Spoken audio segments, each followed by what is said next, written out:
How to download Minecraft Bedrock Edition on mobile.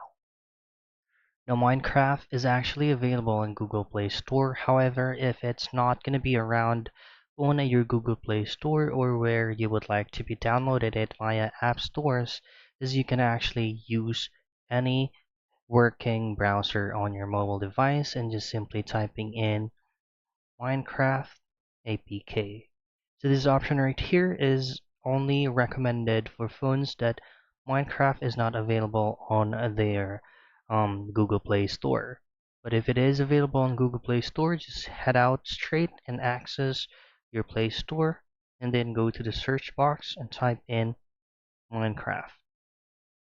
Now you just need to purchase the specific Minecraft Bedrock Edition right here.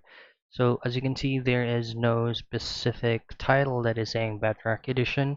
You just have to download this Minecraft, the general application, and Bedrock Edition should be included in that package.